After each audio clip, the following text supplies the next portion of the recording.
Ya, selamat malam rekan-rekan semuanya. Ini malam apa ini?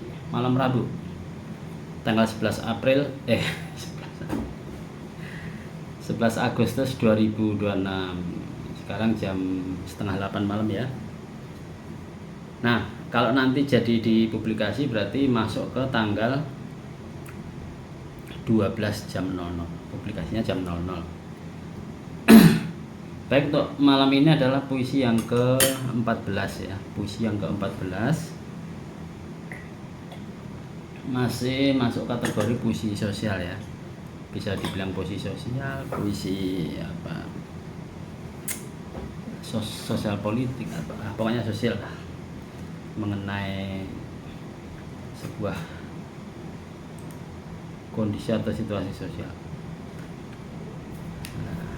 Terkait keadaan ekonomi ya, ekonomi yang sangat mengguncang orang-orang masyarakat umum ya, kayak kita orang gini lah, beda sama pejabat dan oligarki ya. Mereka duitnya nggak ada serinya. Oke, kita mulai menulis malam ini. Yang pertama adalah nomor puisinya, puisi ke-14. Judulnya adalah Suara Mereka yang Hilang. Suara ini dalam artian adalah vote ya, vote, bukan suara dalam bentuknya atau voice ya, vote ya, suara mereka yang pada periodisasi rejim itu disebut vote, pada perjalanan hidupnya disebut sebagai voice atau ya, suara yang sebenarnya tidak dianggap ada, hanya dijadikan vote, suara yang terpakai pada saat hajatan 5 tahunan kira-kira. Oke, kita membuka situasi atau membuka deskripsi ya. Awal saya mulai dari pagi hari, saat mau mulai hari ya. Lantun azan saya pakai huruf besar A nya ya, karena bentuk penghormatan terhadap istilah agama. Itu di pagi itu tidak seperti biasanya. Sebenarnya hanya pemanipulasian terhadap suatu benda ya. Azan itu tidak seperti biasanya, padahal dia hanya memanipulasi dirinya sendiri bahwa dirinya tidak seperti biasa ya, gitu ya. Saya lemah memaksa sampaikan pesan. Azannya aja azan orang lapar ya. Pesan seperti apa? Pesan yang nurani, tak mampu menerima, bukan nurani, setiap, karena banyak ini. Nah, kira-kira gitu. Oke, kita masuk ke bait kedua, gitu ya.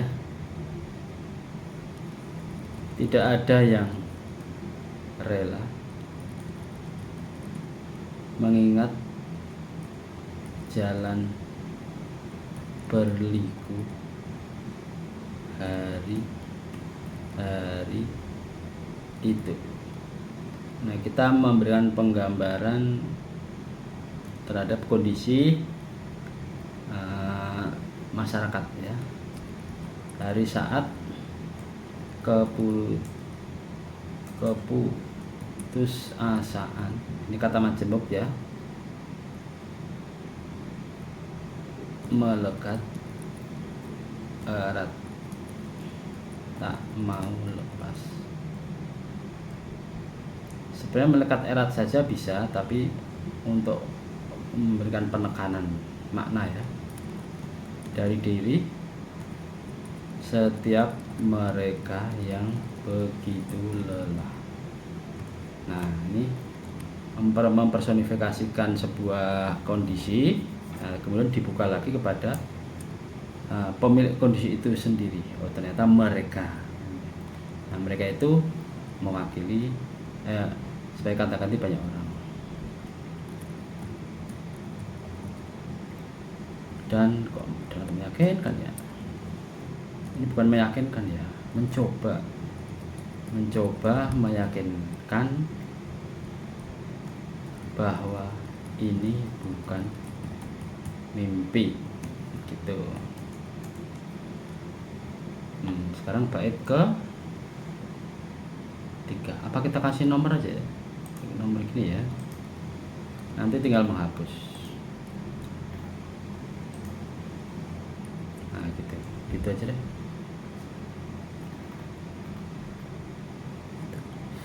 Iya, ini bukan mimpi. Harapannya kondisi seperti itu hanya mimpi, tapi ternyata bukan.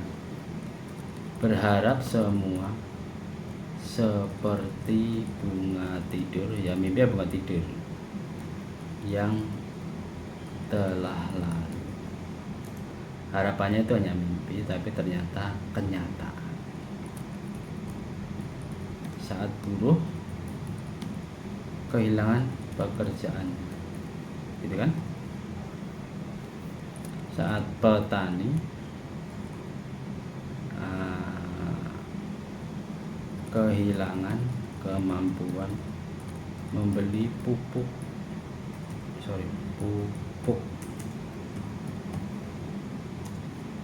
Nah, ini memilih peran-peran sosial ini sesuai dengan pengetahuan umum kita aja ya. Saat setiap ibu, kan peran-peran sosial ini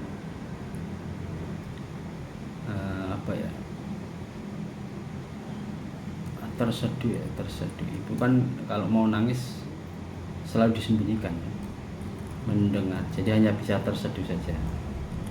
Tangisan lapar anaknya, kita kasih anak-anaknya banyak aja. Saat pula para ayah, paranya banyak, huruf besar ya, tak kuasa menahan tangis. Nangis juga dia. Kok nangis ya? Gak cocok ini. Saat pagi terus ini sudah ada tangisan. Tangis lagi. Ganti sakit aja. Atas kegagalan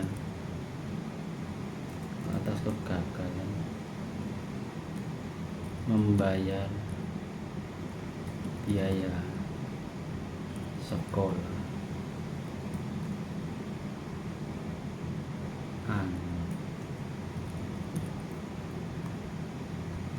sekolah apa kuliah ya? Ya, ini untuk penutup bait ini sudah ada tanda titik. Oke, sekarang bait ke 4. Nanti nomor baitnya kita hapus gitu ya, kita scroll ke atas. Oke. Mereka hanya bisa menahan diri,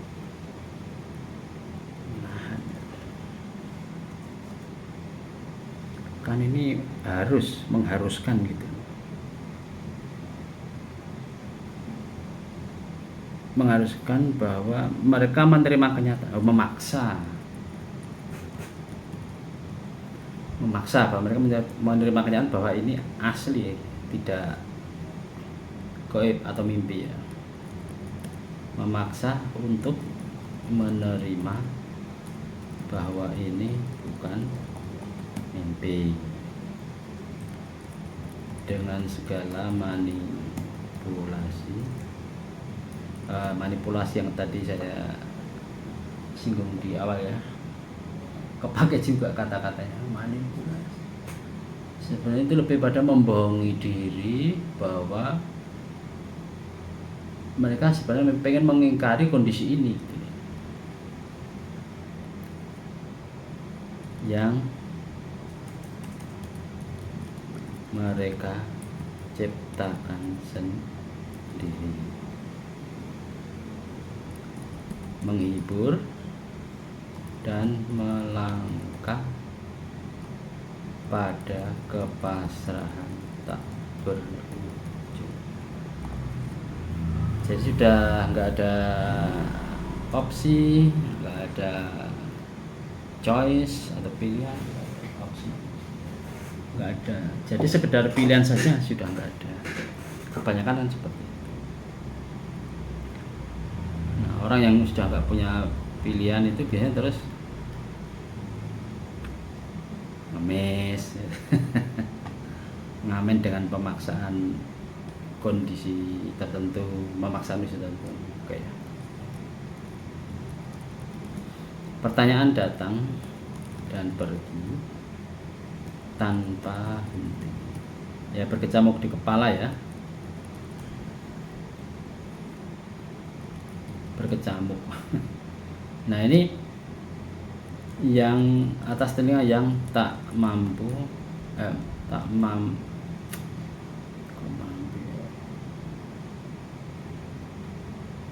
mau berhenti mendengar. Jadi pertanyaan ini datang terus karena telinga mendengar, mata melihat, apa sesuatu merasakan,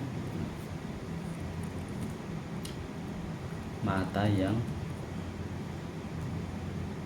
tak bisa, atas mata yang tak bisa berhenti, dipaksa menatap. Tunggu ini kata sifat dan kata bendanya yang mana? Atas mata yang tak bisa berhenti, dipaksa menatap. Atas mata yang tak bisa, dipaksanya di depan. Nah, dipaksa berhenti menatap, gitu ya. Direvisi, dikoreksi. Setiap kesombongan yang dipertontonkan. Nah, ini arahnya jelas ini. Siapa yang sombong? Setiap suara para pemilik kursi empuk ini apa ya? Nyaman yang dipamer. Setiap suara pemilik kursi empuk nyaman, jadi suaranya lah yang dipamer. Dan semua para pemilik kapling surga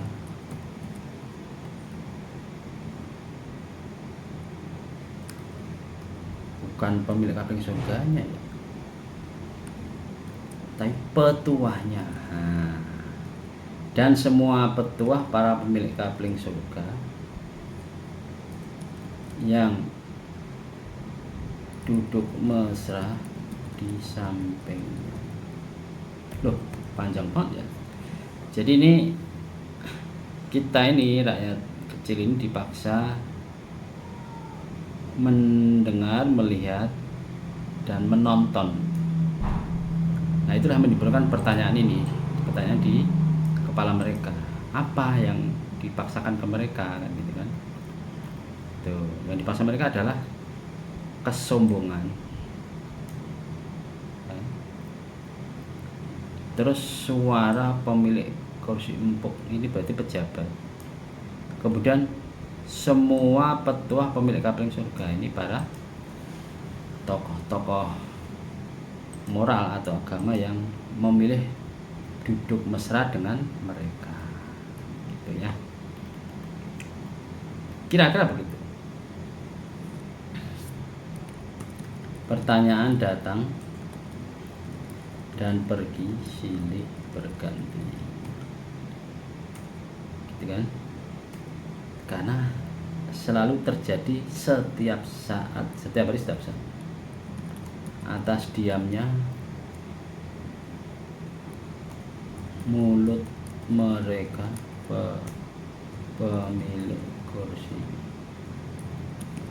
Nah, ini mengarah kepada, kita scroll dulu ke atas, kepada para wakil-wakil yang kita tunjuk untuk mewakili mereka di Senat. Saat kekayaan negeri ini dijarah para cukong.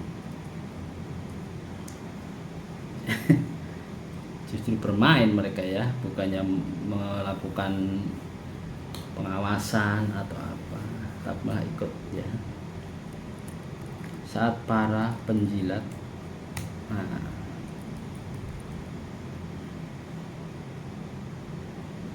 kok para penjilat? Tadi udah ada para cukong, para penjilat lagi. Penjilat aja deh. Saat penjilat-penjilat, nah gitu loh, berebut lahan basah. Ya, jadi mereka ini menjilati pemegang kunci untuk rebutan lahannya.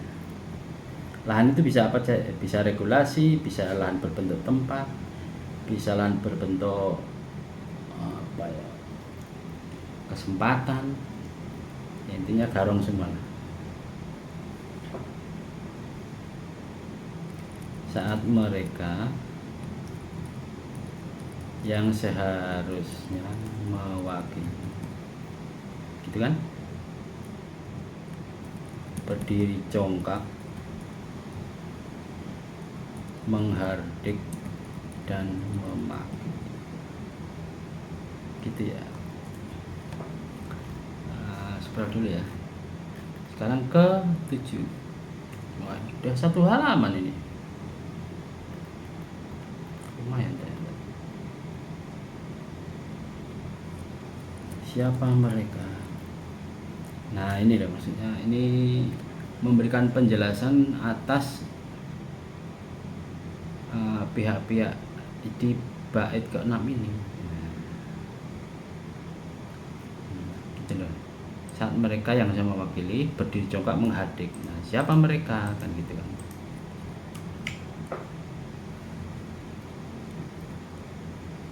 Mengapa mereka duduk di sana?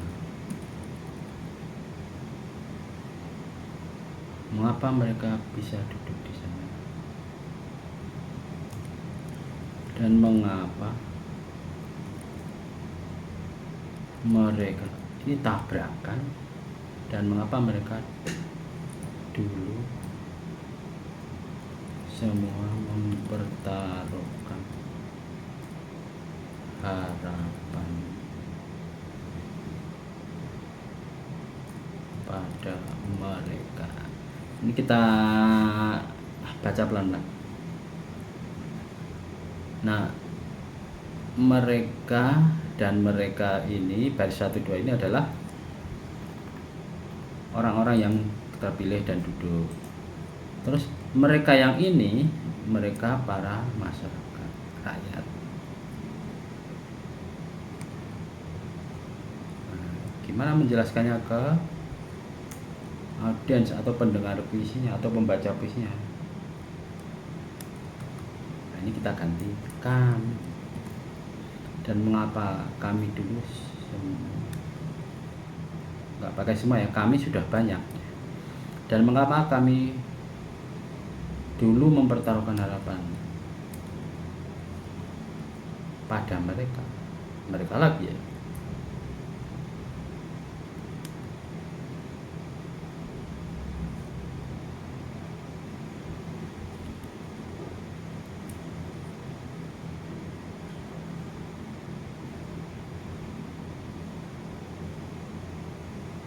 Gimana ya, dan mengapa?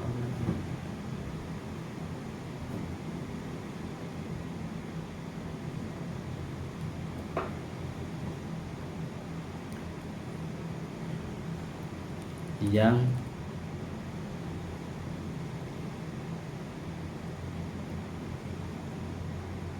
pada dirinya itu kami dulu mempertaruhkan harapan. Nah gitu ya, yang pada dirinya kami dulu mempertaruhkan harapan.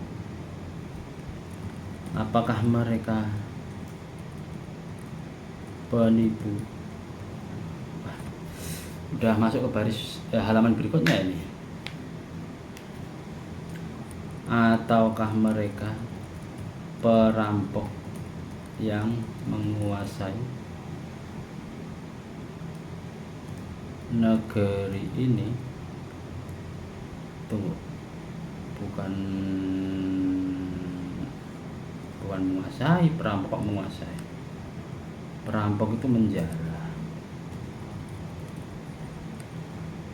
Nah, gitu ya. Ganti. Bukan.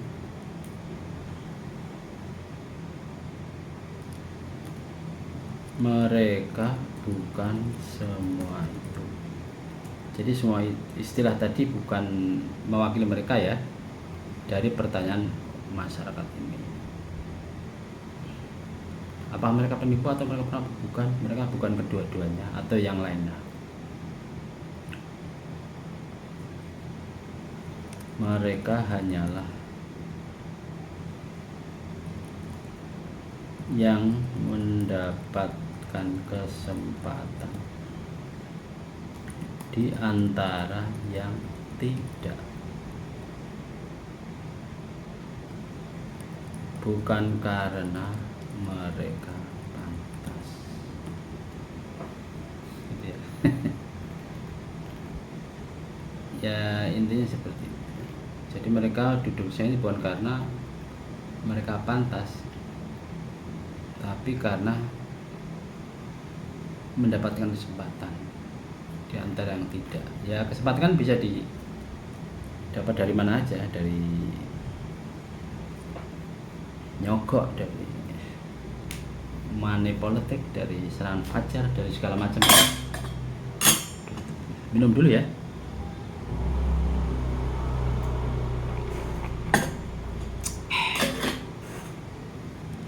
Sekarang kita bertanya lagi di situ, sorry.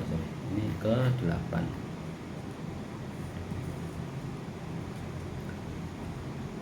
Kita bertanya lagi, mengapa mereka di sana? Kan gitu kan?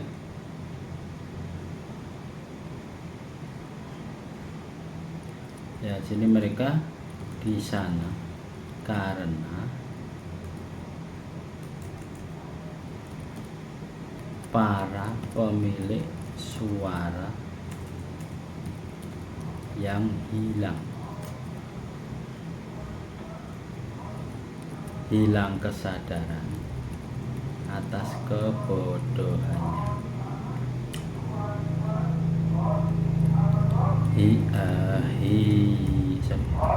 hilang kesempatan, gitu kan? Karena ketidakpeduliannya. Salah, peduliannya.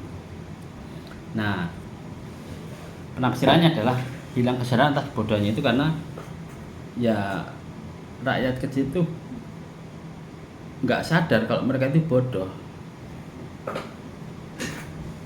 Hanya dikasih selembar 10.000, 20.000, 500.000, 50.000, 100.000, mereka memilih orang-orang bodoh sebagai wakil mereka. Nah, kemudian hilang kesempatan karena ketidakpeduliannya. Ada juga yang sadar kalau mereka itu disuruh milih ini tuh salah, gitu, tapi nggak peduli. Nah, nggak pedulinya inilah hilang, yang menyebabkan kehilangan kesempatan untuk memperbaiki tatanan sosial yang rusak. Penjelasan di sini. Hingga hilang. Nah, ini kondisi realnya kita jelaskan di sini. Hingga hilang kewarasan. Udah nggak waras lagi, udah logis. Gitu loh. hanya karena amplop putih. Nah gitu kan, putih, nah gitu, yang ditukar dengan kesengsaraan. Scroll dulu, ini kan terlalu ke bawah. Nah maksudnya ini adalah amplop serangan fajar itu mereka sudah nggak pakai nalar lagi. Pilihan mereka itu yang akan ditukar dengan kondisi 5 tahun itu hanya ditukar dengan amplop yang harganya berapa, dan lepasnya harapan. Salah pilih, sengsara iya, harapan juga hilang, kan gitu. Oke, sekarang bait ke-9.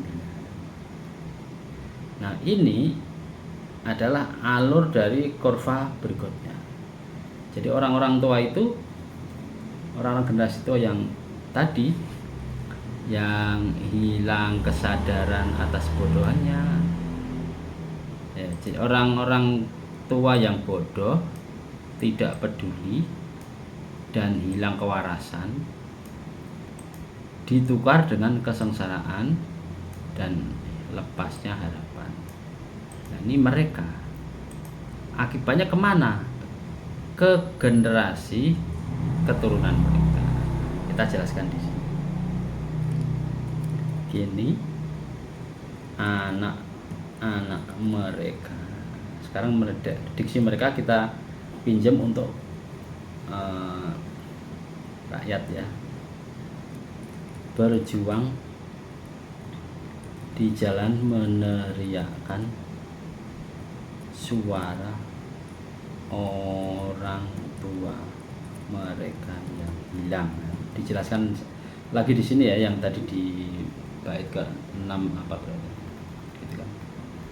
Kita scroll dulu biar enggak terlalu penuh layarnya. Berjuang di antara belenggu sepatu Lars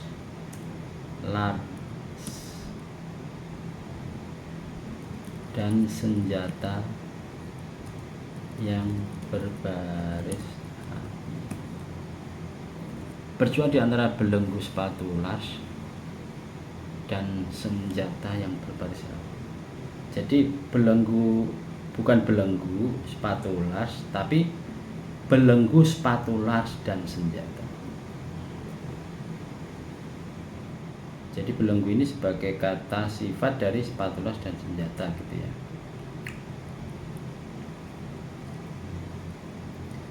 Ya, berjuang melawan pasukan bersenjata, bukan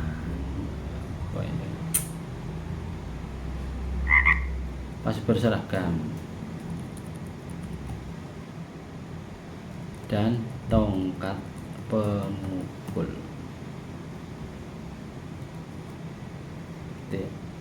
Berseragam dan maksudnya pasukan berseragam itu tidak hanya mewakili tentara dan polisi ya, tapi pasukan yang sengaja diciptakan oleh pihak-pihak tertentu. Berjuang menabrak tameng anti peluru dan barakuda. Barakuda sebenarnya merek ini, tapi nggak apa-apa. Barakuda yang berjajar garang. Karena barakuda itu udah jadi merek, kayak misalnya Sanyo, Aqua gitu kan, udah merek tapi udah jadi istilah. Sekarang bait ke-10.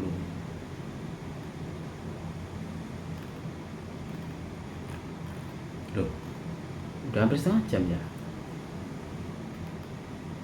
Ya harus selesai nih. Ya nggak apa-apa, memang harus begitu.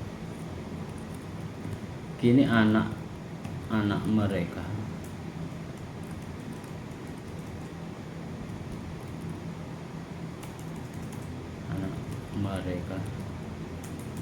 kok salah dulu ya. meski dengan suara melengking menembus langit. Meski dengan teriakan yang mengguncang gunung,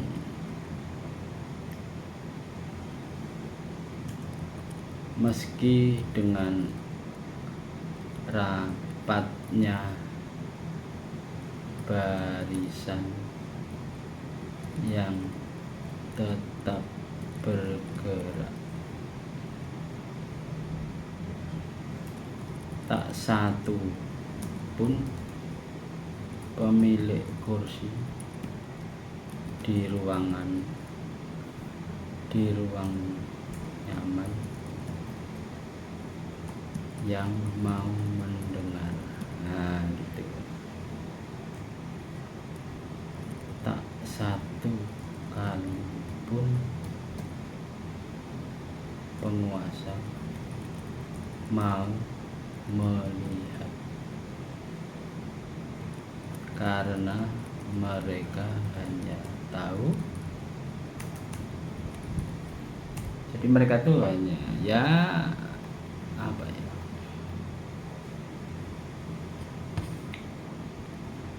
karena mereka hanya tahu negeri ini milik kami. Nah, gitu. Kami itu ya kami itu pemilik kursi dan penguasa tadi, bukan milik para nestapa dan si miskin penikmat derita. Udah kejam banget ya. Enggak, yang kejam itu saya yang milih kata-katanya. Jadi kini anak-anak mereka itu ya para orang-orang yang bodoh, nggak peduli dan nggak punya nalar tadi, karena hanya menjual suara mereka dengan sesuatu yang nggak berharga, amplop putih di pagi hari. Ini anak-anak mereka begini, meski dengan suara melengking, teriakan, dan mereka merapatkan barisan, tapi tak satu pun didengar. Kenapa mereka nggak mau dengar? Karena yang mereka itu merasa negeri itu milik mereka, bukan milik kita sebagai rakyat. Oke, sekarang kita ke bait 11. Anggap aja ini nanti kayaknya bait terakhir ya, karena kondisi puncaknya sudah digambarkan di sini.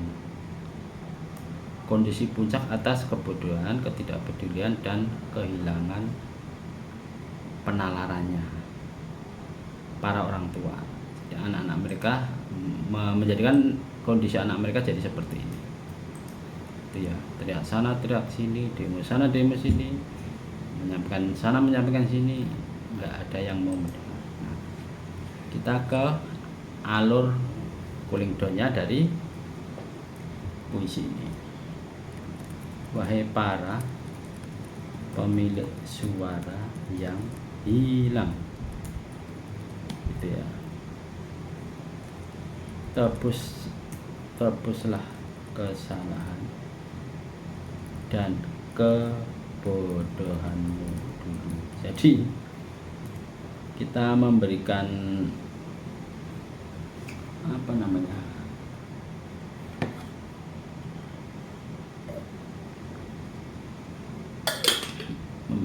pilihan sikap ya, nggak ada sebuah pilihan yang memberikan resiko tertentu terhadap hubungan 1-2 orang. Pemikiran progresif gitu, lepaskan dan dukung anak-anakmu. Biarkan mereka bergerak dan bersuara. Biarkan mereka bergerak dan bersuara agar suaranya yang masih murni, gitu kan, tidak hilang seperti suaramu dulu. Nyeleket ini. Jadi kita memberikan nyeleket. Jadi ini harapannya begini, karena puncak dari kondisi yang diakibatkan kebodohan para orang tua ini di bait ke 10. Oke, kita lihat, kita baca cepat ya. Ya, puisi ke-14, suara mereka yang hilang. Bait pertama. Nah, gini aja ya. Lantunan azan dibagi itu tidak seperti biasanya. Sayup lemah memaksa sampaikan pesan. Pesan seperti apa? Pesan yang setiap nurani tak mampu menerima. Tidak ada yang rela mengajar dan berliku hari-hari itu. Hari saat keputusasaan melekat erat tak mau lepas dari diri setiap mereka yang begitu lelah dan mencoba meyakinkan bahwa itu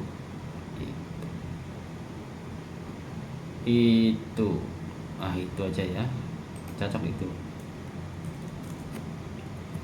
Nah, gitulah. Dari diri setiap mereka yang begitu lelah dan mencoba meyakinkan bahwa itu bukan mimpi. Oke. Sekarang bait ketiga. Iya, ini bukan mimpi loh. Ganti itu ya, resiko ini. Ya, itu bukan mimpi. Berharap semua seperti bunga tidur yang telah lalu. Saat buruh kehilangan pekerjaannya, saat petani kehilangan kemampuan membeli pupuk, saat setiap ibu terseduh mendengar tangisan lapar anak-anaknya, saat pula para ayah tak kuasa menahan sakit atas kegagalan membayar biaya sekolah anak. Ya. Bait keempat, mereka hanya bisa memaksa diri, memaksa untuk menerima bahwa ini bukan mimpi. Dengan segala manipulasi yang mereka ciptakan sendiri, menghibur dan melangkah pada kepasaran tak berujung. Kepasaran tak berujung. Oke. Bait kelima, pertanyaan datang dan pergi tanpa henti atas telinga yang tak mau berhenti mendengar, atas mata yang tak bisa dipaksa berhenti menatap. Setiap kesombongan yang dipertontonkan, setiap suara para pemilik kursi empuk yang dipamerkan, dan semua petuah para pemilik kapling surga yang duduk mesra di samping. Bukan semua ya, setiap juga ya. Setiap. Gitulah. Oke, bait ke-6. Pertanyaan datang dan pergi silih berganti atas diamnya mulut mereka pemilik kursi. Saat kekayaan negeri ini dijarah para cukong, saat penjilat-penjilat berebut lahan basah, saat mereka yang seharusnya mewakili berdiri congkak dan menghadik memaki. Saat mereka yang seharusnya mewakili berdiri congkak menghadik dan memaki. Oh ya udah benar. Bait ke-7 ini lintas halamannya. Siapa mereka? Mengapa mereka duduk di sana? Yang pada dirinya kami dulu mempertaruhkan harapan. Apakah mereka penipu? Ataukah mereka perampok yang menjarah negeri ini? Bukan. Mereka bukan semua itu. Mereka hanyalah yang mendapatkan kesempatan di antara yang tidak. Bukan karena mereka pantas. Oke. Bait ke-8, mengapa mereka di sana? Mereka di sana karena para pemilik suara yang hilang kesadaran atas kebodohannya, hilang kesempatan karena ketidakpeduliannya, hingga hilang kewarasan hanya karena amplop putih yang ditukar dengan kesengsaraan dan lepasnya harapan. Oke, bait ke-9. Kini anak-anak mereka berjuang di jalan mendengarkan suara orang tua mereka yang hilang, berjuang di antara belenggu sepatu laras dan senjata yang berbaris rapi, berjuang melawan pasukan berseragam dan tongkat pemukul, berjuang menabrak tameng anti peluru dan barakuda yang berjajar garang. Bait 10. Kini anak-anak mereka, meski dengan suara melengking menembus langit, meski dengan teriakan yang mengguncang gunung, meski dengan rapatnya barisan yang tetap bergerak, tak satu pun pemilik kursi di ruang nyaman yang mau mendengar, tak satu kali pun penguasa mau melihat, karena mereka hanya tahu negeri ini milik kami, bukan milik para nestapa dan si miskin penikmat derita.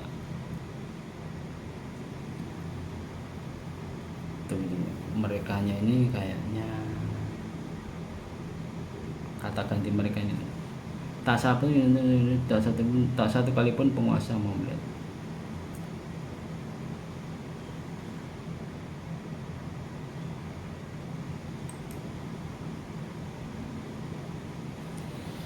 disebutkan saja kata ganti itu, disebutkan saja subjeknya bukan kata gantinya.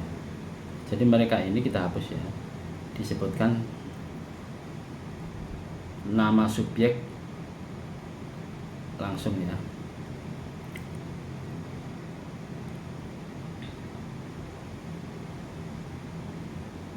Karena penguasa dan pemilik kursi hanya tahu. Nah, karena penguasanya. Nah, oke, kita baca dari atas ya. Kini anak-anak mereka, meski dengan suara melengking menembus langit, meski dengan teriakan yang mengguncang gunung, meski dengan rapatnya badai yang tetap bergerak, tak satu pun pemilik kursi di ruang nyaman yang mau mendengar. Tak satu kali pun penguasa mau melihat, karena penguasa dan pemilik kursi hanya tahu, negeri ini milik kami, bukan milik para nestapa dan si miskin penikmat derita. Benar. Jadi sudah ketemu alur subjek, objek, kata ganti dan segala macam kondisi yang mengikutinya. Ini bait terakhir. Wahai para pemilik suara yang hilang, tebuslah kesalahan dan kebodohanmu dulu. Lepaskan dan dukung anak-anakmu. Biarkan mereka bergerak dan bersuara, agar suaranya yang masih murni tidak hilang seperti suaramu dulu. Nah, semoga pesannya tersampaikan ya. Masya Allah, ini 40 menit, ini 41 menit lebih ya. Oke, saya kira cukup. Sepertinya luar biasa ya, ngetik aja hampir 1 jam 40 menit ya. Buat rekan-rekan semuanya saya kira cukup. Semoga tema atau materi yang kita bahas pada malam hari ini, pada penulisan puisi malam ini bermanfaat. Terima kasih atas perhatiannya. Selamat malam.